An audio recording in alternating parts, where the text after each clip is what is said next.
बोलिए श्री वृंदावन बिहारी लाल की जय हो। सप्ताह ज्ञान यज्ञ की जय हो। श्री स्वामी जी महाराज की जय हो।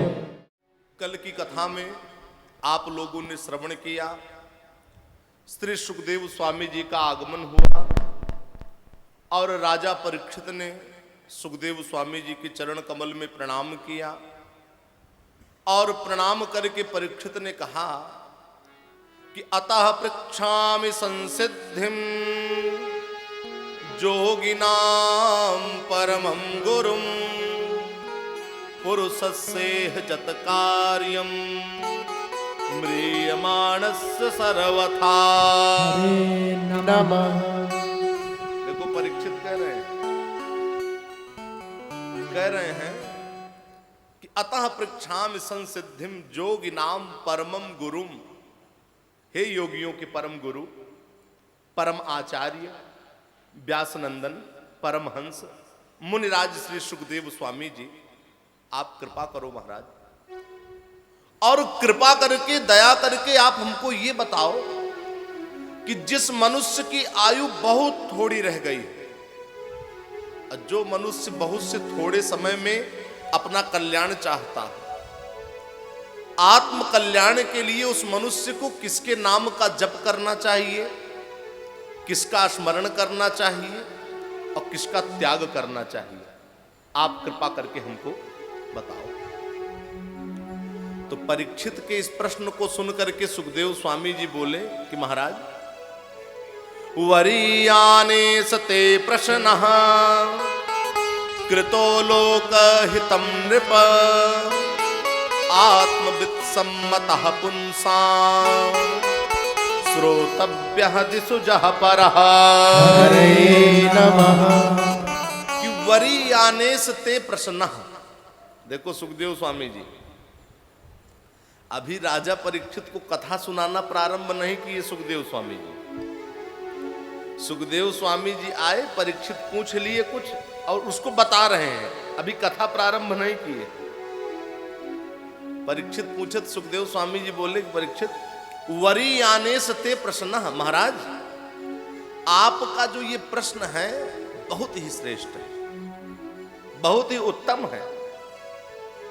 आत्मज्ञानी महापुरुष ऐसे प्रश्नों का बड़ा आदर करते हैं, बड़ा सम्मान करते हैं, क्योंकि जो गृहस्थ घर के काम धंधों में उलझे हुए हैं, उनको अपने स्वरूप का ज्ञान नहीं है कि मैं कौन हूं, मेरा कौन है, परमात्मा ने ये मनुष्य शरीर हमें क्यों दिया है, मनुष्य शरीर प्राप्त करके हमें क्या करना चाहिए।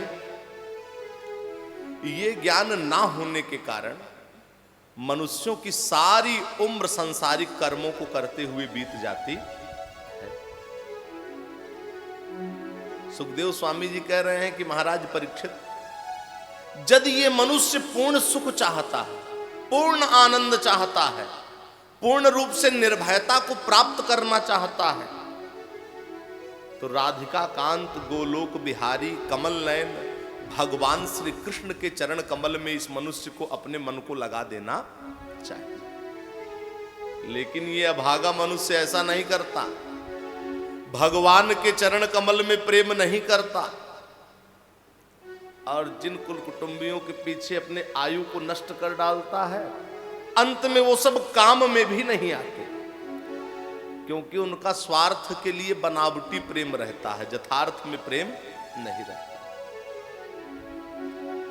उदाहरण के लिए मान लो किसी माता का पुत्र कुएं में गिर जाए, माता सामने खड़ी रहे, तो क्या पुत्र को बचाने के लिए कुएं में कूदेगी? नहीं।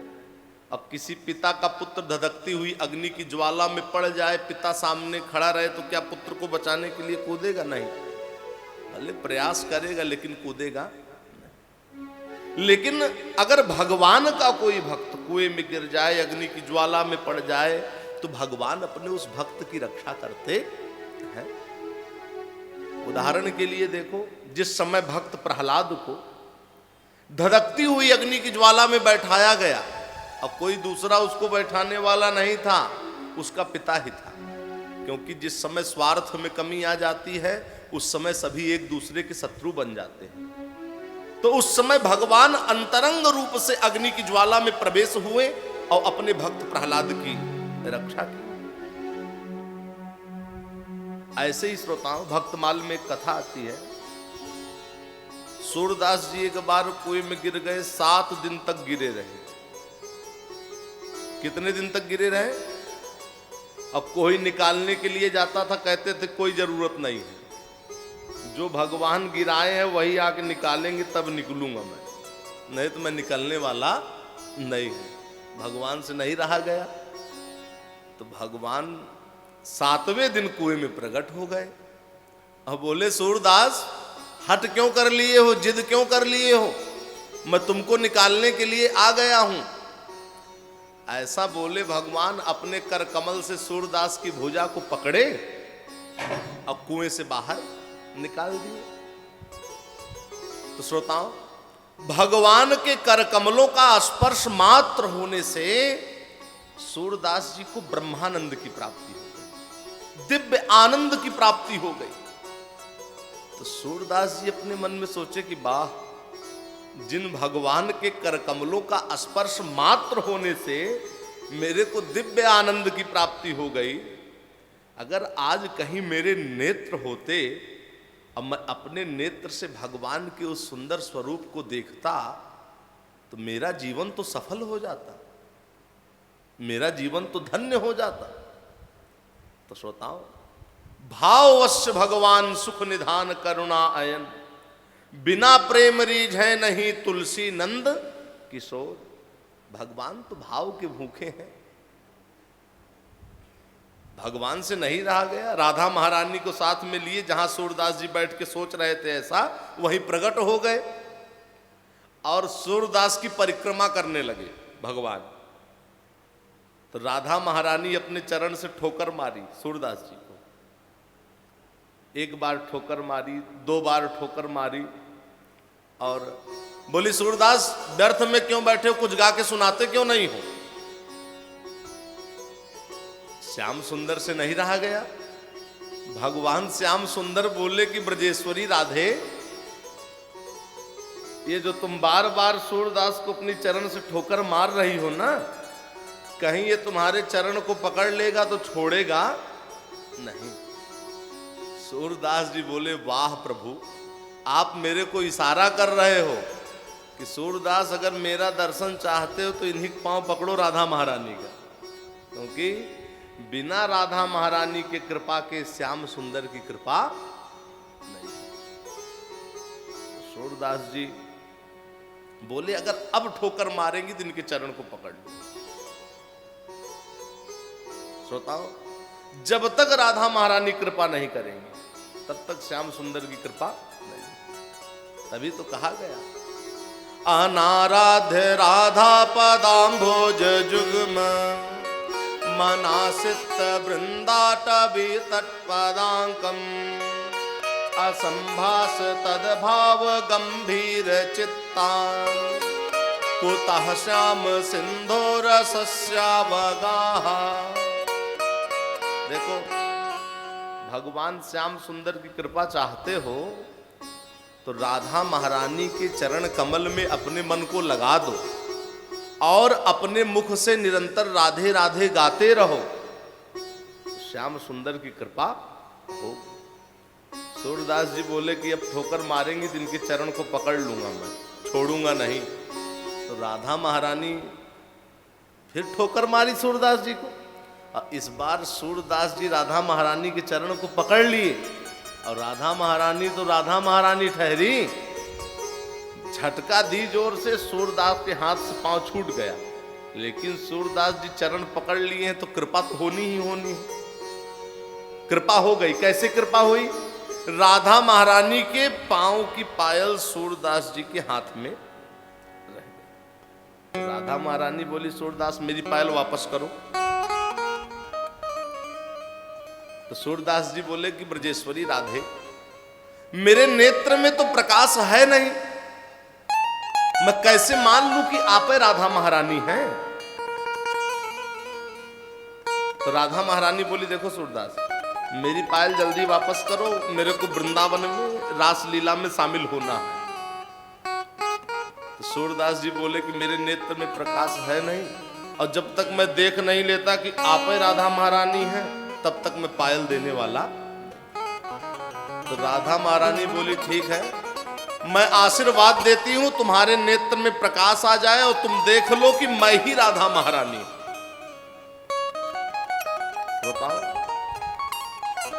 बस राधा महारानी की इतना कहने भर की देरी थी कि सूरदास जी के नेत्रों में प्रकाश आ गया, और सूरदास जी राधा माधव के सुंदर स्वरूप को अपलक देखते रह गए। जैसे राधा वैसे माधव, जैसे माधव वैसे राधा। बड़ा सुंदर स्वरूप। कैसा स्वरूप था कि छहरे सिर पे छवि मोर पखा, उनके नथ की मुक्ता था हरे, पहरे पियरो पट बेनी तय, उनकी चुनरी के झबाझरे, रस रंग भिरे अभिरे हैं तमाल, मनोरथ ख्याल लिए लहरे, नित ऐसे स्नेह सो राधिका श्याम, हमारे हिये में सदा बिहरे। देखो, भगवान श्याम सुंदर के सिर पर मोर पंखों का मुकुट शहर रहा था, और राधा महारानी के नथ की मुक्ता ठहर रही थी। भगवान श्याम सुंदर का पीतांबर हवा के झोंकों को खा करके लहरा रहा था, और राधा महारानी की चुनरी की झमा झहर रही थी। दोनों रसरंग उमंग में सूरदास जी के सामने प्रकट हो गए। सूरदास जी उस स्वरूप को देख रहे हैं। भगवान श्याम सुंदर सूरदास के मस्तक पर अपना हाथ रखे, बोले कि सूरदास, तुमको जो भी वरदान मांगना हो मेरे से मांग लो। तो सूरदास जी बोले कि प्रभु, राधा महारानी ने इतनी बड़ी कृपा कर दी, मेरे नेत्र में प्रकाश आ गया, मैंने आपका दर्शन किया, अब मेरे को और कोई दूसरा वरदान नहीं चाहिए। भगवान बोले देखो सूरदास, मेरा दर्शन कभी व्यर्थ जाने वाला नहीं है, वरदान तो मांगना पड़ेगा। तो सूरदास जी बोले कि प्रभु, अगर आप वरदान ही देना चाहते हो तो ये वरदान दो कि राधा महारानी की कृपा से मेरे जिन नेत्रों में प्रकाश आया, अब मैंने आपका दर्शन किया, मेरे वो नेत्र पुनः प्रकाश रहित हो जाए। क्योंकि जिन नयनन में घनश्याम बस्यो, जिन नयनन में घनश्याम बस्यो, उन नयनन से अब देखिए क्या, जिन हीरन को व्यापार कियो, उन कांचन को ले परेखिए क्या। प्रभु, अब आपका ये सुंदर स्वरूप मेरे हृदय में बस गया है, और मैं अब इस मिथ्या जगत को देखना नहीं चाहता। तो सूरदास के नेत्र पुनः प्रकाश रहित हो गए। तो इससे सिद्ध होता है श्रोताओं कि इस जीव के सच्चे सुहृद संबंधी केवल एकमात्र परमात्मा है। इसलिए परमात्मा के चरण कमल में प्रेम करना चाहिए, अनुराग करना चाहिए, स्नेह करना चाहिए परमात्मा के चरण कमल में।